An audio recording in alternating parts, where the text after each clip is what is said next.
그리고 다 떠났어. 다 떠나고 나니까 그때서 고개를 들어서 혼자 남은 여인한테 물어봅니다. 여인아, 네 죄를 묻던 사람들이 어디 갔느냐? 아무도 없습니다, 주님. 그래? 그들이 만약에 네 죄를 묻지 않았다면 나도 네 죄를 묻지 않으마. 이거 기가 막힌 얘기예요. 왜? 예수님은 죄를 묻을 수 있는 권한이 있으신 분이에요. 얼마든지 그 여자를 징계할 수 있어요. 그렇지만 다른 사람이 묻지 않았기 때문에 나도 묻지 않겠다. 아, 기가 막히지 않아요? 예수님은 세 사람을 용서합니다. 첫 번째, 죽이다고 덤비는 바리사이들을 용서하고, 간음한 이 여인을 용서하고, 그 다음에 율법의 1.1획도 나는 어기로 온 것이 아니다, 없애러 온 것이 아니다, 이렇게 가르친 당신까지 용서한 거야. 다시 말해서 흥분이 가라앉으면요, 문제 해결은 다 돼요. 흥분한 상태에서 여러분들이 문제 해결하려고 하면 해결이 안 된다는 얘기예요. 그렇다면은 이 흥분은, 화는 어떻게 하면 조절할 수 있느냐? 생태 마을에는 제가 황토집을 전해서 암 환자들이 많이 오십니다. 근데 벌써 한 3년 전 얘기예요. 3년 전에 우리 집에 암 환자 자매님 한 분이 오셨어요. 한 분이 오셨는데, 이분이 5월달경에 오셨는데 완전히 얼굴이 새카마신 분이에요. 남편이 뭐라고 그러느냐면은 간까지 다 암이 전이 돼서 3개월밖에 못 살 거라고, 신부님 마지막으로 황토집이 좋아서 왔노라고. 그래서 신부님이 좀 살려달라고. 내가 무슨 재주로 살려줘요, 제가. 그래서 좀 우리 집에 내가 행복론 강의라니까 행복론 강의 좀 들으라고. 근데 마침 그때 암 환자들이 한 10분 정도 있었어요. 그런데 그 암 환자들하고 다른 분들하고 강의를 하는데 10분이 다 웃는데 그 자매는 안 웃는 거예요. 왜 안 웃느냐? 이제 3개월밖에 안 남았기 때문에 그게 너무 걱정이 되니까 내 강의가 재밌지도 않고 웃기지도 않은 거예요. 2시간 내내 무표정한 표정으로 앉아 있더라고요.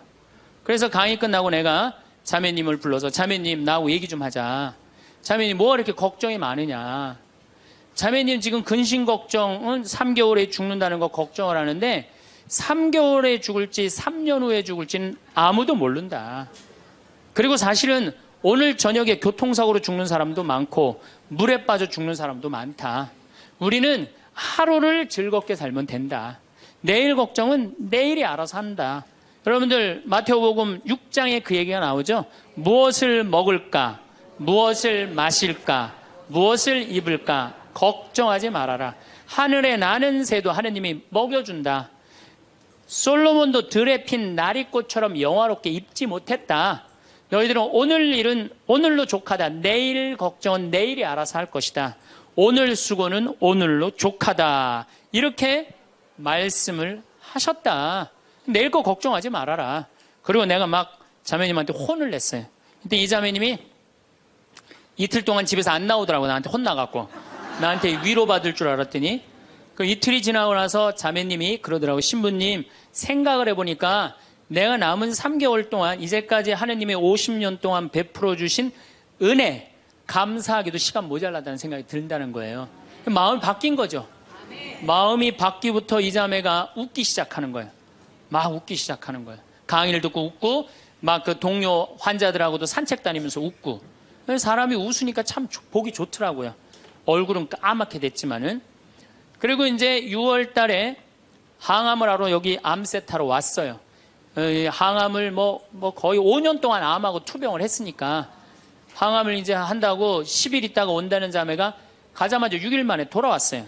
왜 돌아왔냐 그러니까 신부님, 자기가 5년 동안 항암을 하는 동안 정말로 매번 토하고 매번 울었대. 너무 아파갖고. 근데 이번에 가서 항암을 했는데 안 토했다는 거예요. 안 아팠다는 거예요. 너무너무 좋더라는 거예요. 그래서 6일 만에 내가 하느님한테 매번 감사했대. 하느님 감사합니다. 안 아프게 해주셔서. 하느님 감사합니다. 안 토하게 해주셔서. 계속. 그리고 6일 만에 내가 살 때는 평창이다. 그리고 평창으로 돌아온 거예요, 이 자매가. 끝나자마자. 그래갖고 이제 우리 집에서 이제 생활을 하는데 후배 암 환자들이 오면은 내가 시키지도 않았는데 이 자매가 데리고 다니면서 감사해야 된다. 찬양해야 된다. 자매가 알아서 하는 거죠. 근데 우리 집은 이제 7월 달이 되면은 아이들이 환경 교육을 받으러 한 4천 명 정도 와요. 그래서 암 환자들이 사실은 다 집으로 보내요. 그 자매도 이제 전라도 순천 분인데 가시라고, 가셨다가 방학 끝나면 오라고. 자기는 안 간다는 거. 내가 살 때가 여긴데 어딜 가냐고. 그래도 갔다가 오시라고. 그리고 자매님 이하 암 걸리신 분들 다 집으로 보냈어요. 8월 달이 되면은 전에는 밀린 강의가 많아갖고 여름방학 끝나면 전국으로 강의 다니냐고 정신이 없죠. 암 환자들 일일이 다 체크를 못했어요. 그 자매를 까먹었어요. 까먹고 이제 10월 달이 됐어요. 10월 달이 됐는데 형제님이 전화를 하셨어요. 베드로인데. 신부님 저 베드로예요. 그러면 그때 전화한 거는 이제 이미 세상 부인이 떠나갖고 이제 장례 치르고 사모하고 49제 하고 그러고 난 다음에 이제 내 생각이 나서 대개 이제 우리 집에 이제 오신 분들이 그렇게 전화를 많이 하세요. 이제 돌아가셨고 다 장례 끝났고 어디다 모셨고 그래서 신부님 이제 기도해달라고. 그래서 이제 자매님 어떻게 됐느냐고 나는 이제 어디다 묻었느냐고 이렇게 이제 물어본 거죠. 네. 그랬더니 형제님이 신부님 우리 마누라가 이틀 전인가 3일 전에 서울에 가갖고 그 그 방사능 치료하려고 갔는데 그 암세포를 검사를 했는데 신부님 글쎄 암세포가 다 사라졌다는 거예요.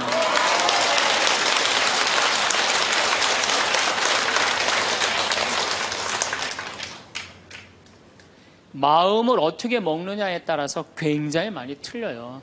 물론 또 하느님이 불러가시면 어쩔 수 없는 거고 저는 하느님이 불러가는 것도 나쁘지 않다고 생각해요. 예, 불러가면 얼마나 좋아요. 요즘 그 미국에서 어떤 박사가 이제 죽었다가 다시 살아난 사람들 조사를 해봤대잖아요. 죽었다가 나도 이제 그 본당 사목하면서 죽었다 살아난 사람들 얘기를 들어보면 아주 거의 똑같아요. 딱 죽을 때 그냥 터널 같은데 빛을 빨리 올라간다는 거예요.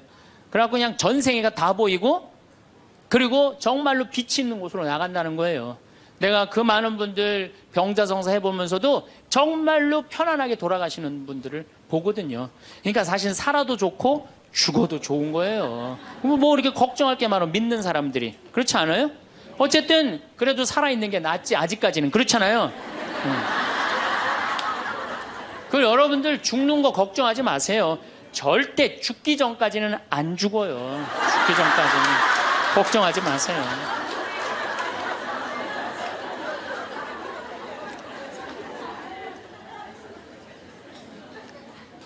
축하한다고. 근데 산책을 나갔다는 거예요. 아, 그렇다고. 예. 그래갖고 이제 11월 달이 됐어요. 우리 집에 이제 은퇴 신부님들이 자주 오세요. 그래갖고 이제 은퇴 신부님들 장어를 사드린다고 내 차에 모시고 가는데 저녁에 전화가 왔어요. 근데 젊은 여자야. 신부님 84살 먹은 신부님 73살 먹은 신부님을 내 차에 태고 운전을 하고 왔는데 전화가 왔는데 내가 모르는 번호야. 근데 저쪽에서 너무 이쁘고 젊은 여자가 신부님 저예요 그러는 거예요. 아니 내가 누군지 어떻게 알아. 목소리가 너무 이뻐. 그래서 실례하지만 누구시냐고 그랬더니 저쪽에서 뭐라 그러냐면 신부님 섭섭해요. 제 목소리를 벌써 잊으셨어요 그러는 거예요. 그래서 내가 누구냐고 그러니까 저 마리아예요 그러는 거예요. 그러니까 그 자매야. 아니 목소리가 원래 이렇게 이뻤느냐고. 말만 하면 울음을 물었거든요. 신부님 나 죽으면 안 돼요 이랬던 자매인데 이렇게 밝은 목소리냐고. 신부님 제가 요즘 너무 건강이 좋아지고 너무너무 행복하다고. 그리고 재작년 5월 달에 내가 전라도 여수에 강의를 갔는데 문수동 성당이라는 곳에 강의를 갔는데 그 자매가 순천에서 온 거예요. 갓김치를 담아서. 근데 이 자매가 나한테 전화해갖고 신부님 자기는 너무 행복하다는 거. 뭐가 행복하냐고 하니까 드디어 파마를 했다는 거예요. 암 환자들 꿈은 파마하는 거 아니에요. 그리고 딱 봤는데 그 자매가 이뻐요. 되게 암 걸리는 사람들 특징이 뭐냐면 이뻐요. 암 걸린 사람들이 왜 이쁜지 알아요? 이쁘니까 승질을 못 내잖아요. 이쁜 척 해야 될 거 아니야. 그러니까 화나는 일이 있어도 다 참고 사는 거야. 그러니까 이쁜 사람들이 암에 많이 걸려요. 또 어떤 사람이 법 없이도 사는 사람들이 암에 많이 걸려요. 다 참고 그게 다 암이 되는 거예요. 그걸 참고 사느냐고. 참 예쁘게 생겼어. 그 많은 분들 중에 딱 마리아 자매가 눈에 딱 띄더라고요. 우리 직원들은 몰라보더라고. 얼굴이 분홍색으로 변하고.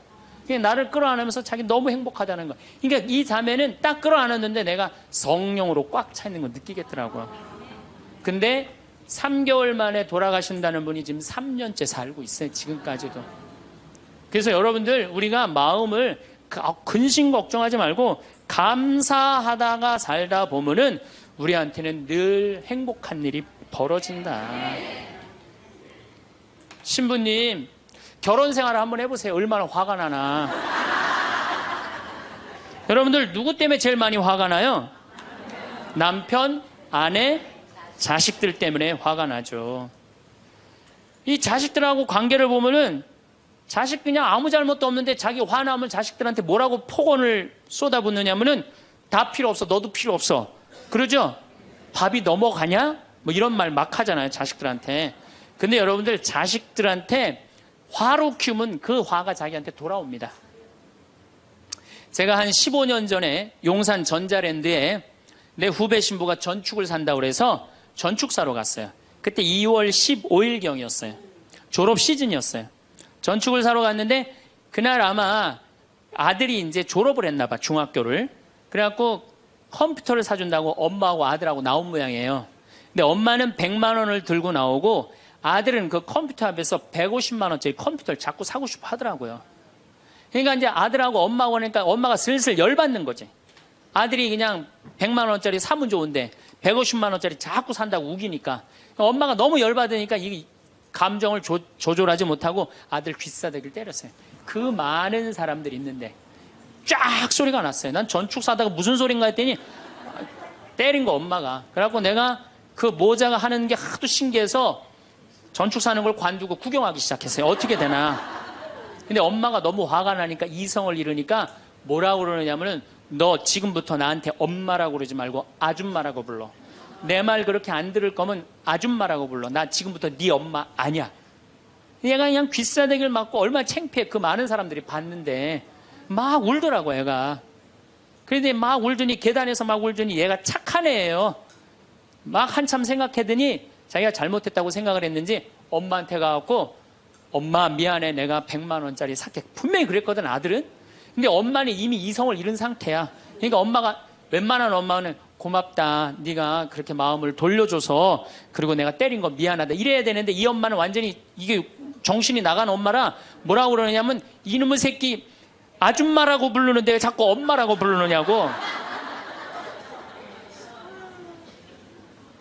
여러분 그 아이가 그날 컴퓨터 얻어갖고 갈 수 있어요. 그렇지만 시간이 지나면은 아이가 엄마가 컴퓨터 사준 거 생각할까요? 귀싸대기 맞은 거 생각할까요? 5년, 10년 지나고 나면 컴퓨터 봐 아무 생각 안 해요. 때린 것만 생각나요.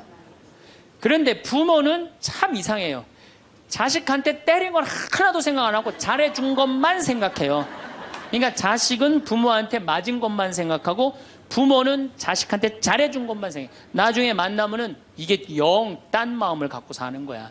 그러니까 여러분들 중에 만약에 자식들이 화가 나갖고 만약에 내가 때렸다. 늙어서 호강받을 생각은 꿈도 꾸지 말아라. 며칠 전에 중국에서 한 엄마가 길거리에서 아이를 막 발로 차고 막 때리는 거 보셨죠? 방송에 나왔더라고요. 화로 키우면요, 걔는 나중에 그 엄마한테 화로 갚을 수밖에 없어요. 근데 우리가 왜 자식들한테 많이 더 화가 나느냐? 이유는 딱 한 가지예요. 공부 못한다는 거예요. 공부 못한다는 거. 공부 안 하고 딴짓 한다고. 사친구 때 공부 안 하고 컴퓨터 게임이나 하고 더욱이 눈 동그랗게 뜨고 부모한테 덤비면 화가 나요 안 나요? 나죠? 그리고 그냥 문 쾅 닫고 자기 방에 들어가고 나오지도 않으면 속에서 불 나지 않아요? 근데 여러분들 자라면서 사춘기 때는 그러는 게 당연한 거예요. 사춘기 때는 방황할 수 있는 권리가 있는 아이들이에요. 사춘기 때는 자기가 방황하는 게 당연한 거예요. 얘네들은 권리예요. 방황하는 게. 혼란스러운 게. 근데 엄마들이 그걸 허락을 안 해. 내가 좀 마음이 산란하고 그냥 몸도 막 변하고 그냥 정신도 이상하고 여자 보면 가슴이 흥분되고 막 그래갖고 학교도 가기 싫고 그래갖고 그냥 마음이 산란해갖고 오늘은 학교를 하루 접고 명동에서 좀 고민 좀 해야 되겠다. 학교를 하루 안 갔어. 학교 선생님이 엄마한테 애가 학교 안 왔다고 그냥 찾아보니까 명동에서 그냥 애가 그냥 왔다 갔다 하는 거야. 엄마 미치는 거죠. 엄마 뭐라 그래? 너 방황은 나중에 지금 공부하고 방황을 엄마가 명동에서 대신해 줄 테니까 너는 지금 뭐 해야 돼? 공부해야 돼. 얘는 방황할 자격도 없는 거예요. 우리나라 애들은. 우리나라 애들은요, 부모를 마귀로 보는 거예요. 마귀로. 자기를 괴롭히는 마귀로 보는 거예요. 부모가 어디 있어요. 사실은 여러분들 자식들한테 욕심만 포기하면요, 자식들하고 싸울 일 하나도 없어요. 사실은 내 자식이 몸으로 살 놈인지 머리로 살 놈인지 빨리 판단해야 돼요. 우리 집에 이것도 한 3년 전 얘기인데 요셉이가 왔어요. 고등학교 졸업하고 대학을 떨어진 아이예요. 근데 그냥 대학을 떨어진 집에서 컴퓨터 게임만 하는 거예요. 엄마가 미치는 거지. 애를 보면 대학도 안 들어갔지, 새벽 4시까지 컴퓨터 게임하지, 낮에는 1시에 일어나지. 그냥 미치는 거죠. 그래갖고 나한테 데리고 왔어요. 강원도 평창에. 근데 살이 얼마나 쪘는지 애가 살이 너무 찐 거예요. 그래갖고 그냥 살이 쪄갖고 이 눈두덩이가 안 보이는 거예요. 그래서 신부님, 우리 애가 문제라고, 공부는 안 하고 컴퓨터 게임만 한다고. 그래갖고 그냥 내가 애를 보니까 이 눈두덩이, 찢어진 눈두덩 사이로 걔 눈을 자세히 들여다보니까 애는 문제가 없더라고요. 애는. 근데 애가 살이 얼마나 쪘는지 100kg인지 110kg인지 120kg인지 130kg인지 알 길이 없는 거야. 왜? 우리 생태마을의 저울은 100kg까지 밖에 재는 게 없거든. 올라가면 막 뱅글뱅글 도는 거, 저울이. 그래서 내가 고추 빨 때 방앗간에 나갈 때 달아봐라. 그래서 달아봐. 그랬더니 얘가 몇 킬로가 나냐? 130kg가 나서 130kg. 그래갖고 일단은 하여튼 놔두고 가라고. 그래갖고 이제 엄마는 갔어요. 엄마는 가고. 근데 애가 참 건강한 애예요. 정신도 맑은 애 아이고. 부모 입장에서 문제인데 내 눈에는 문제가 아니더라고. 너 밭에 나가서 일 좀 해라. 그래갖고 이제 다 큰 애니까 밭에 나가서 일을 하고 일주일 지나고 난 다음에 관리장한테 물어봤어요. 걔 어떠냐고, 요셉이. 그랬더니 관리장이 넘버 원이라는 거예요. 엄마는 문제라고 데리고 왔는데 우리 생태마을의 관리장은 넘버 원이라는 거예요. 일도 잘하고 성격도 좋고. 기가 막히더라고. 어떻게 일을 잘하냐 하니까 애가 힘이 좋아갖고 물건도 게으름을 안 핀다는 거예요. 게으름을. 여러분들, 얘가 몸으로 살래요? 머리로 살래요? 몸으로 살래죠? 몸으로 살래를 머리로 살라 그러면 얘가 머리가 돌 것 같아, 안 돌 것 같아요? 그러니까 내가 몸으로 살지 머리로 살지 빨리 구분할 줄 알아야 돼요.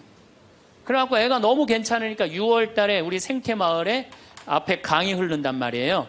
거기서 래프팅을 합니다. 그래서 래프팅 가이드를 자격증을 따라고 그랬어요. 그랬더니 우리 래프팅 가이드 팀장이, 신부님, 다른 아이는 다 따도 얘는 못 땁니다. 왜냐하면 이 가이드 자격증 체육학과 애들이 따는 거거든요. 배를 뒤집었다가 폈다가 강물에 뛰어 들어갔다가 강물에 또 올라오고 그래야 되는데 130kg짜리가 강물에 한번 빠지면 그만이지 어떻게 자격증을 땁니까? 그래도 우리가 협회 사람들하고 잘 아니까 좀 어떻게 좀 따게 좀 해라. 그래갖고 가이드를 자격증을 보냈는데 얘가 금요일날 따갖고 왔어요. 기가 막힌 거죠. 어떻게 땄냐 그러니까 그 주간에 비가 오지 않아갖고 배가 강바닥에 단 거야. 그래갖고 그냥 들어왔다 나갔다 자격증 따갖고 왔어요. 그리고 아이가 가이드를 하는데 인기가 최고예요. 최고. 너무너무 잘하는 거야, 아이가. 그래갖고 이제 9월 달에 엄마가 와서 보니까 아들이 130kg짜리니까 116kg가 된 거야. 그러니까 살이 홀쭉 빠지고 눈빛이 초롱초롱해진 거야. 그러니까 엄마가 가자, 공부하러.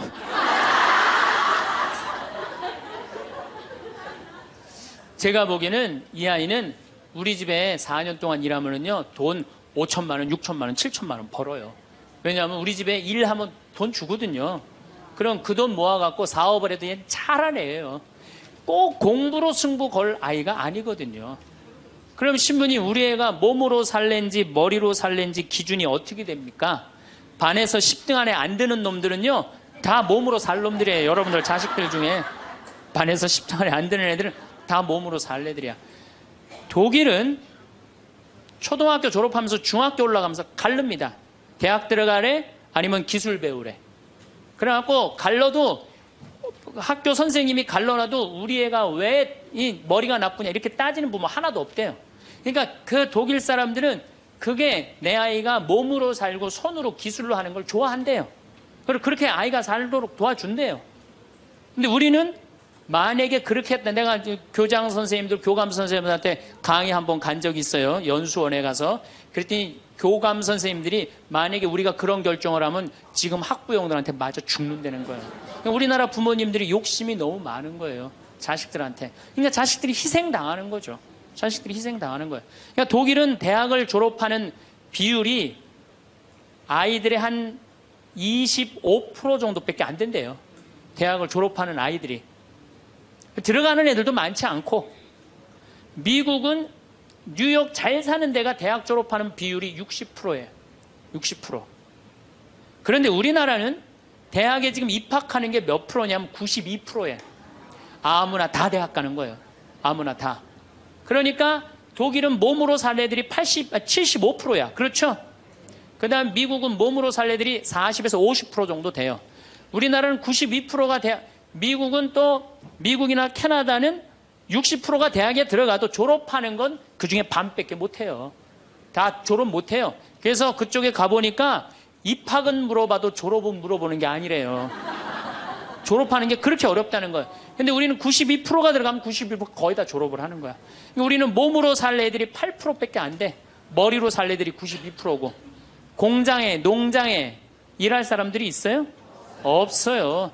그러니까 이 나머지 92% 중에 취직을 다 합니까? 40, 50%밖에 못 해요. 그러면 나머지 40%는요, 한량으로 남는 거예요. 취직도 못 하고. 그럼 그 자식 보고 있으면 속에서 불이 나요, 안 나요? 불이 나죠? 근데 누가 잘못한 거예요? 부모가 잘못한 거예요. 처음부터 너는 머리로 안 될 것 같으니까 우리 몸 쪽으로 가자.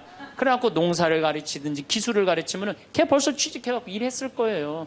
근데 다 우리의 삐뚤어진 욕심 때문에 아이도 망가뜨리고 부모도 망가지고, 그래갖고 돈 쏟아 넣느냐고 노후 대책연금도 못하고.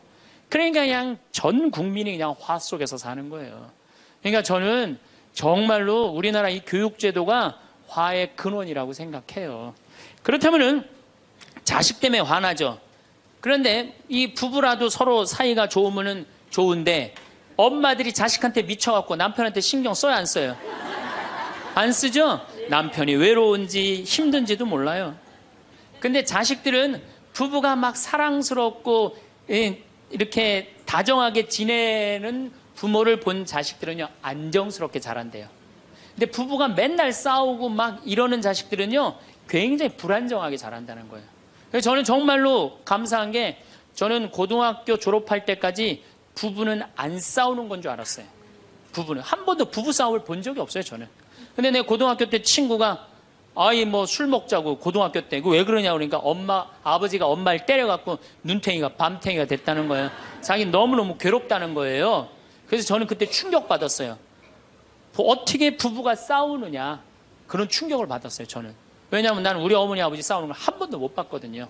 그래서 내가 그 얘기를 얼마 전에 우리 형제들이 다 모였을 때, 나는 어머니 아버지 싸우는 걸 한 번도 못 봤다. 그랬더니 우리 형제들이 이구동성으로 딱 한마디 하더라고요. 신부님이 집에 붙어 있은 적 있어야지 그걸 보는 거 아니냐.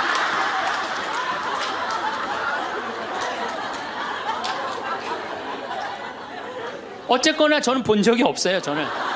굉장히 긍정적으로 자랄 수 있는 거죠. 근데 우리나라 남자들은 참 불쌍해요. 돈은 죽어라 벌지만 그 돈을 마음 느긋하게 써볼 수가 없어요. 그렇죠? 자식들 학원비에 대학 등록금 대다 보면은 30에 결혼해서 시집 장가 갈 때까지 60대까지 노예같이 사는 게 대한민국 남자들이에요. 이 남자들 짜증 나겠어요, 안 나겠어요? 화가 나겠어요, 안 나겠어요? 날 수밖에 없어요. 그런 남편들을 신경 한번 써줘 봤어요. 정말로. 정말 남편, 정말로 남편을 왕대접 해줘봤느냐고. 여러분들 길 가는 사람이, 여러분들 10,000원 주는 사람 있어요? 길 가는 남자가 당신 예쁘다고 10,000원 주는 남자 봤어요? 근데 여러분들 남편은 그냥 한 달에 뼈가 빠지게 벌어갖고 200만 원이든 300만 원이든 400만 원이든 갖다 바치잖아요. 그러면 그 남편한테 감사해야 될 거 아니야. 근데 그냥 감사는 안 하고 그냥 남의 김치찌개도 그냥 제대로 안 하면 그냥 못 끓이고 그냥. 자식이라고 있는 거 학원 다니다 보면은 밤 12시에 얼굴 보기도 힘들어요. 아버지가 자식을 키우고는 있지만은 다정한 자식을 구경하기가 힘들어요. 또 사춘기만 되면 이 자식들이 아버지한테 부드럽게 합니까?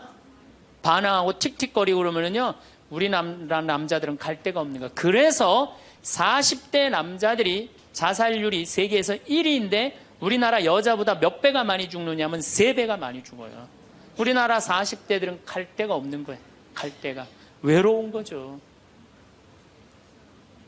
또 여성들도 마찬가지야. 난 우리나라 여자들도 불쌍해. 이게 다 교육 때문에 그래. 교육 때문에. 자식이 막 사춘기 때 막 생 난리를 치고 막 그럴 때 여러분들은 몇 살이 될까요?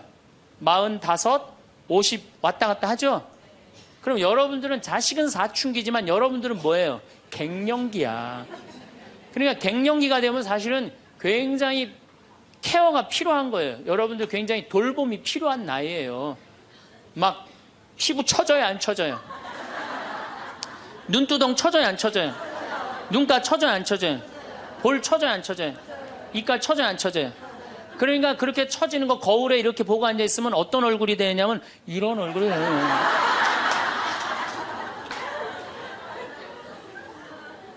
사람은요, 눈가가 올라가야지 이쁘고 입가가 올라가야지 이쁘거든요. 그러니까 이제 50이 되면은 이쁜 게 하나도 없는 거야. 그러니까 젊은 여자들이 이쁘게 보이려고 화장할 때 어떻게 연필을 막 위로 그리잖아, 이렇게.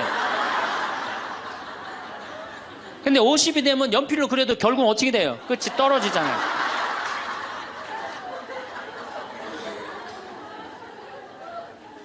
하지만 우리나라 이 갱년기의 여성들은 자신의 고통, 번뇌 뒤로 하고 감추고 희생합니다. 묻어두는 거예요. 자식을 위해서 희생한다. 내가 지금 뭐 생리가 이어졌다, 끊어졌다. 그냥 정신이 깜빡깜빡 하잖아요, 여러분들. 갱년기 시작되면은. 그렇죠? 지갑은 뒀는데 어디다 뒀는지 생각이 안 나는 그런 경우 참 많죠.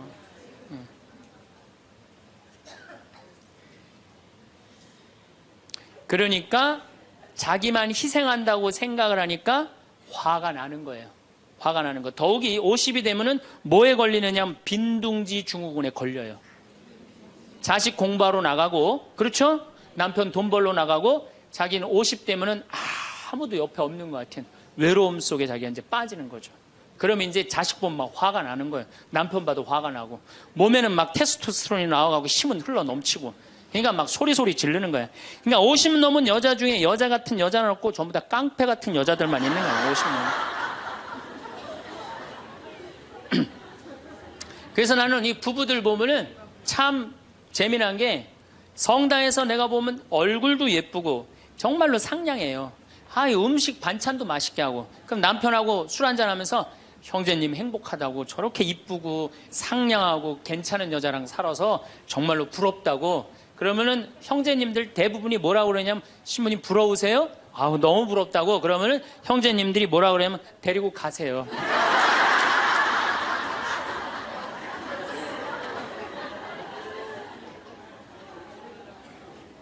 그래서 부부가 서로 사랑하지 못하고 자식하고도의 애정을 쌓지 못하고, 그러니까 우리가 이제 화가 꽉 차 있는 거예요.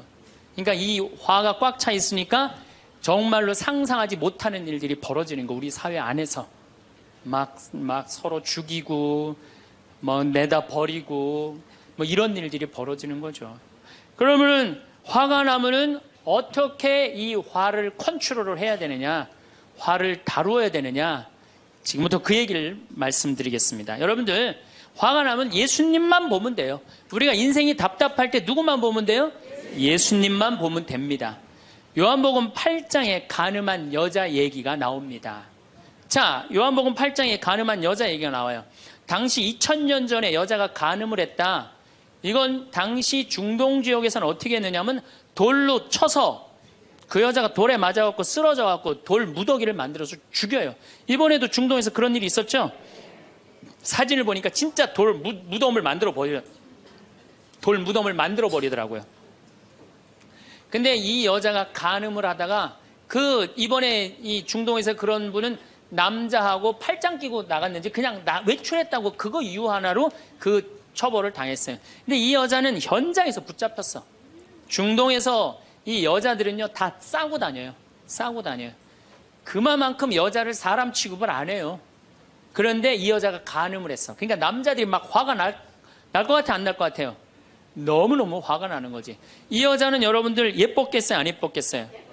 예뻤을 거예요. 왜냐하면 당시에 간음을 한다는 건 목숨을 걸었기 때문에. 이 여자 몸매는 어땠을 것 같아요? S라인에 S라인. 이게 벤지 엉덩이인지 구분도 안 되는 여자고 간음할 수가 없어요. 예쁜 여자가 다른 남자하고 대낮에 간음하다가 붙잡혔다. 남자들이 흥분할 수밖에 없어요. 그래갖고 막 눈이 뒤집어져 갖고 예수님은 안 그래도 예수님한테 별렀어요. 왜? 요한복음 7장에 귀에만 대면 예수님을 죽이려고 그랬거든. 근데 이 사건이 8장에 일어나요. 8장에. 그러니까 모두를 용서해라, 사랑해라 이런 분하고 율법 1.1핵도 없어지면 안 된다. 그러니까 율법학자들이 예수님 앞에 이 여자를 패댕기를 치는 거예요. 당신이 이 여자 간음했는데 어떻게 하면 좋으냐고. 근데 예수님이 보니까 이 사람들이, 이 남자들이 너무너무 흥분해 있는 거야. 눈이 뒤집어진 거예요. 보니까 흰 눈동자 95%, 까만 눈동자 5%야. 눈이 확 뒤집어져 있는 거야. 근데 예수님은 참 지혜로우셔요. 흥분한 사람하고는 얘기를 안 하시는 거예요. 여러분들 두 사람이 막 싸워. 내가 말리로 들어갔어. 말리로 들어갔고 말리로 들어가면 나중에 흥분한 사람들 속에 뛰어들어가면 나중에 몇 명이 싸워요? 3명이 싸워요. 이게 눈에 뵈는 게 없을 때는요, 아무리 좋은 말도 귀에 안 들어오는 거예요. 눈에 뵈는 게 없을 때는. 예수님 딱 보니까 아니 이 사람들이 완전히 흥분해 있어. 그러니까 상대 안 합니다. 어떻게 하냐면 대꾸도 안 하고 바닥에다 뭘 쓰세요. 땅바닥에 뭘 쓰세요. 참 위대한 행동이죠. 흥분이 가라앉을 때까지 기다리시는 거죠. 저는 제 소원이 하나 있어요. 저는 본당 신부를 10년 동안 했는데 다행히 한 번도 뭐 교우들끼리 뭐 서로 싸워갖고 패가 갈린다든가 그런 적이 없어요. 그런데 이제 내가 다음에 이제 한번 본당에 나가면 주교님한테 가서 꼭 부탁하고 싶어요. 주교님한테 나는 어떤 본당에 나가고 싶냐고 부탁을 하고 싶냐면은 성당이 두 패로 나눠져 갖고 머리통이 터지게 싸우는 본당에 나 보내달라고. 내가 꼭 하고 싶은 게 있어서 그래요.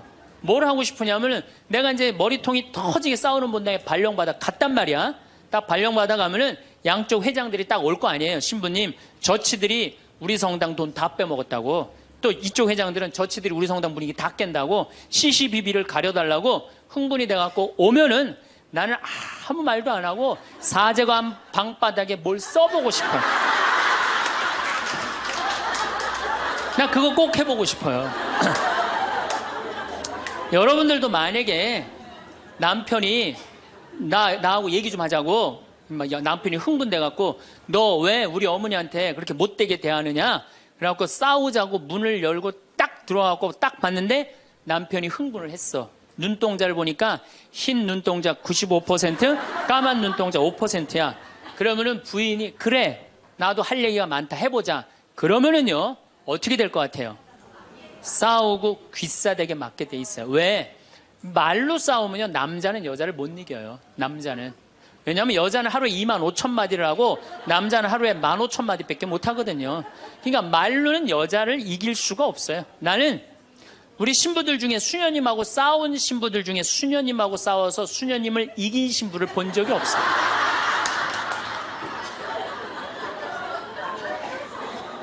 말로는 안 되는 거예요.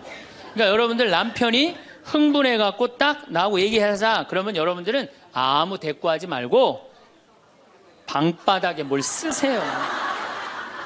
뭐 할 때까지? 남편 흥분 가라앉을 때까지.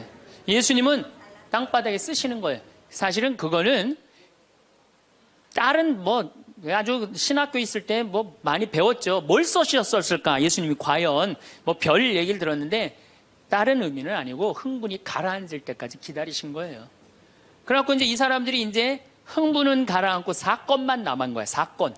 그래갖고 이제 흥분이 좀 가라앉은 상태. 여러분들 아무리 화가 나도 열만 쉬면요 웬만하면 흥분이 가라앉아요. 그 열을 못 쉬어서 흥분이 터지는 거죠. 그러니까 좀 어느 정도 흥분이 가라앉으니까 이 사람들이 물어봅니다. 이 여인을 어떻게 하면 좋겠습니까? 간음을 했는데. 그러니까 예수님이 딱 보니까 이제 흥분이 가라앉은 것 같아. 그러니까 딱 한마디 더 합니다. 그래? 그렇다면은 너희 중에 죄 없는 사람이 먼저 저 여자를 돌로 쳐라. 그리고 그 다음 행동이 기가 막히세요. 다시 땅바닥에 뭘 쓰세요. 이게 뭐냐면 생각할 시간을 주는 거예요. 생각할 시간. 여러분들 만약에 자식을 막 혼냈어. 너 한 번만 더 게임하면 엄마가 저 컴퓨터 부셔버린다고. 그리고 너 문 열어놔. 그리고 문 열어놓고 자기는 텔레비전 보고 있으면서 아들은 게임 하나 안 하나, 한쪽 눈으로는 게임 하나 안 하나 보고 한쪽 눈은 텔레비 보고 있으면 아들이 그걸 잘 받아들이겠어요? 더 욱하는 게 생겨요. 한 번 혼냈으면요, 생각할 시간을 주는 게 중요한 거예요. 그러니까 예수님은 생각할 시간을 주는 거예요. 너희 중에 죄 없는 사람이 먼저 저 여자를 돌로 쳐라. 그리고 난 다음에 예수님 다시 땅바닥에 뭘 쓰십니다.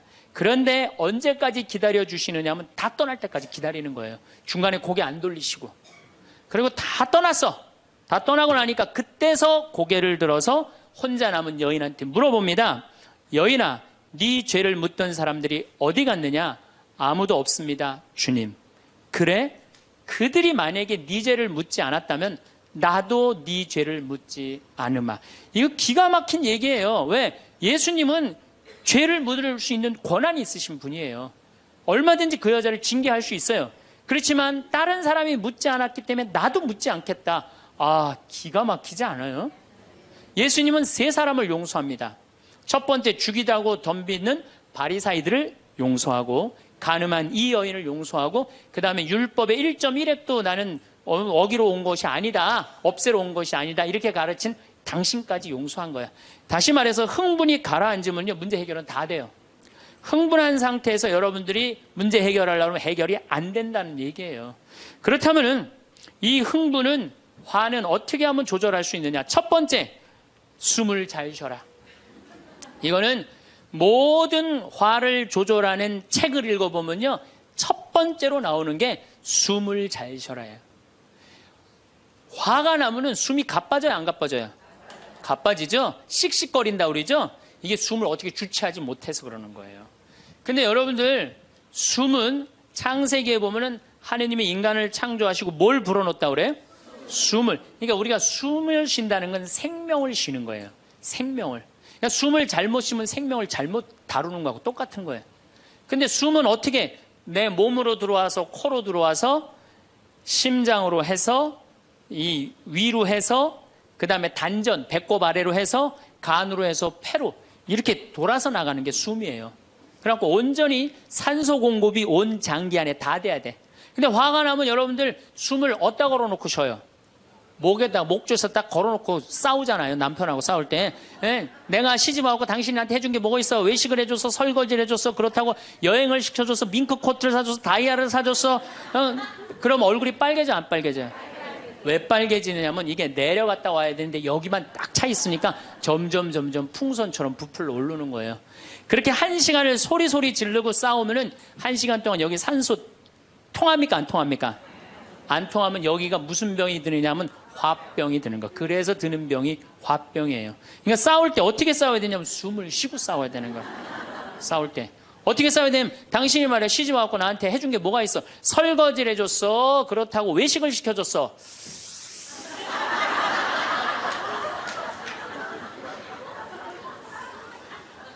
그렇다고 나 밍크 코트를 사줬어, 아니면 다이아를 사줬어. 당신 나한테 해준 게 뭐 있어? 내 시집 와서 고생만 했지.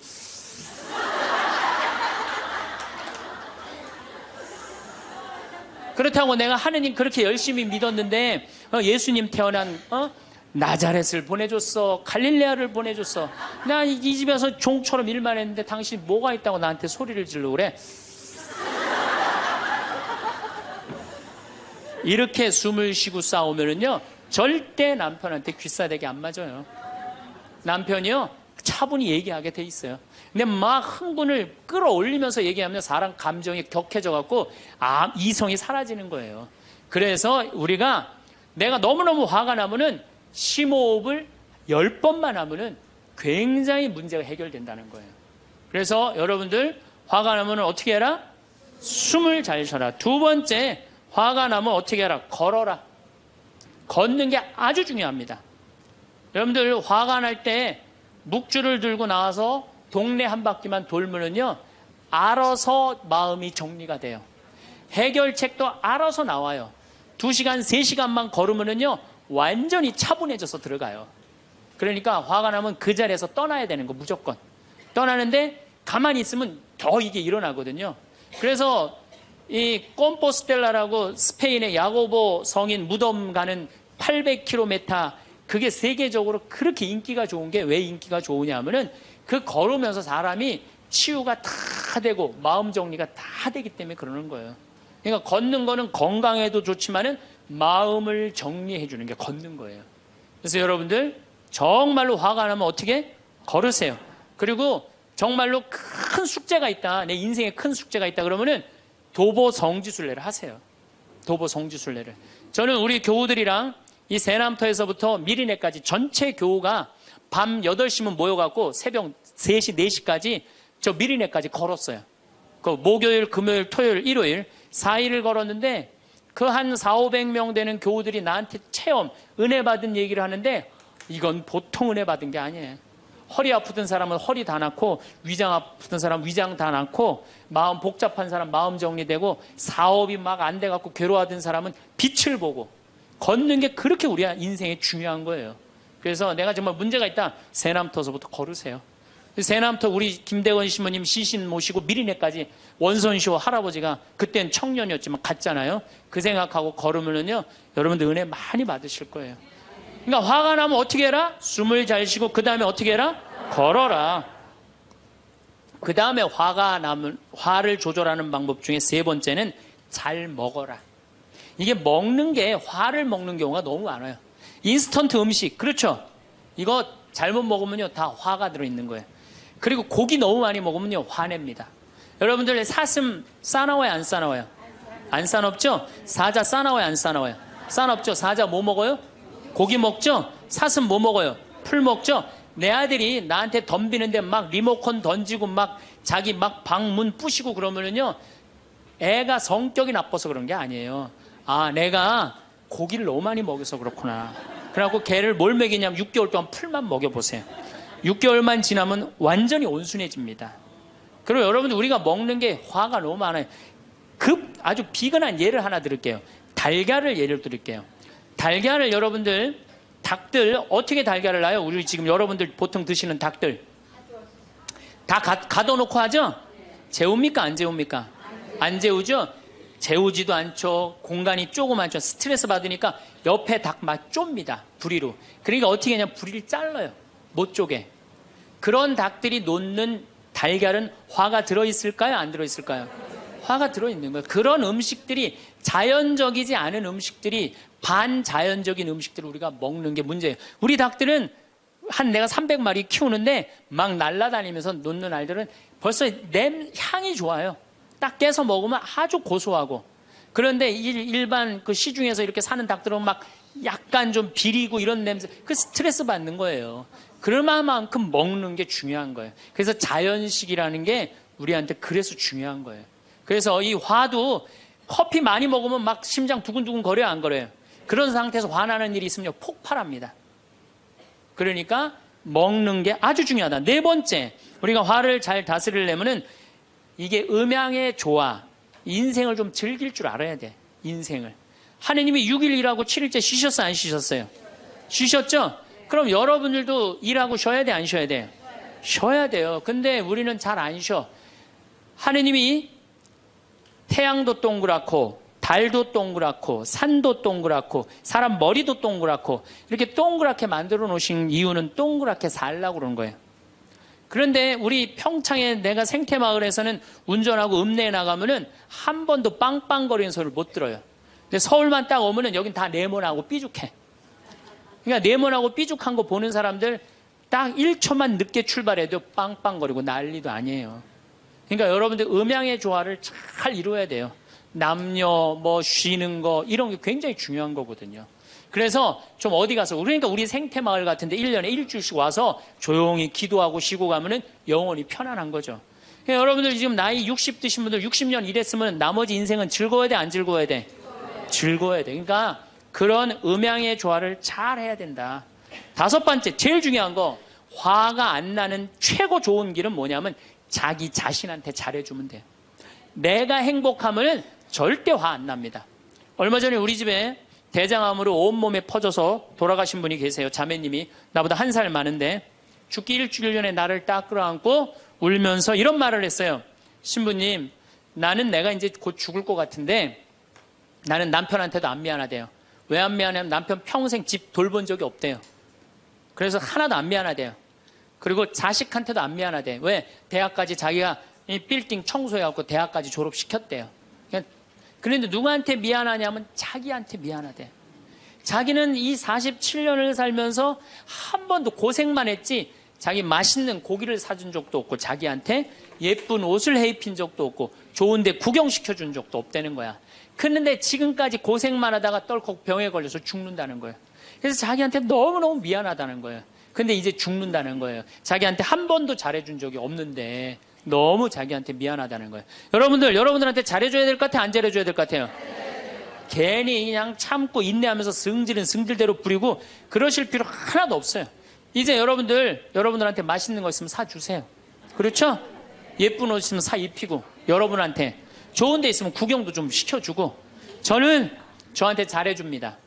왜 잘해주느냐 하면은 나는 본당을 떠나 있기 때문에 본당 총회장님도 없고 부회장님도 없고 성무회장님도 없어요. 그러니까 나 고기 먹고 싶으면 사주는 사람 아무도 없어요. 내가 고기가 먹고 싶으면 내가 사줘요. 베네딕토 고기 먹고 싶냐?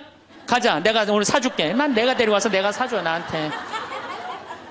그러니까 스트레스 받는 일이 없는 거예요. 남한테 섭섭한 것도 없고. 그래서 제가 항상 하는 얘기지만 집에서는 엄마가 행복해야 돼. 그래야지 자식이 행복한 거예요. 집에서는 아내가 행복해야 돼. 그래야지 누가 행복해? 남편이 행복한 거예요. 집에서는 며느리가 행복해야 돼. 그래야지 누가 행복해? 시어머니가 행복한 거예요. 그러니까 여기 계신 여러분들이 행복해야지 대한민국이 행복한 거예요. 이제는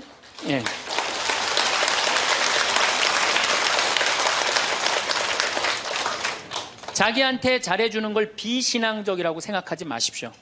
온 세상을 얻는다 해도 자기 목숨을 잃으면 아무 소용이 없다. 그러셨죠? 그러니까 여러분들한테 잘해주시고 내가 행복해야지 그 행복을 가지고 온 세상에 나눠줄 수 있다는 사실 잊지 마시고 여러분들 행복하시기 바랍니다. 감사합니다. 황창현 신부님의 화가 나십니까? 3부 명강의 재밌게 보셨나요? 신부님께서 말씀하신 내용 중에 화를 다스려야 한다는 말씀이 인상 깊었던 강의였어요. 화가 날 때 도움이 되는 명언들은 마음을 진정시키고 상황을 객관적으로 바라볼 수 있도록 도와줍니다. 화를 조절하는 데 유용한 명언 공유드립니다. 아인슈타인화는 바보들의 가슴 속에서만 살아간다. 화를 내는 것은 어리석은 행동이라는 의미로 화를 다스리는 지혜를 강조합니다. 토마스 제퍼슨 화가 나면 열을 세라. 매우 화가 나면 백을 세라. 화를 내기 전에 잠시 멈추고 생각할 시간을 가지라는 뜻입니다. 벤자민 프랭클린 가장 큰 용기는 화를 참는 것이다. 화를 내지 않고 참는 것이 진정한 용기임을 말합니다. 공자 화를 내는 순간 당신은 이성을 잃는다.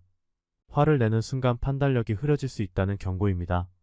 세네카 화를 내는 사람은 언제나 그 이유를 후회하게 된다.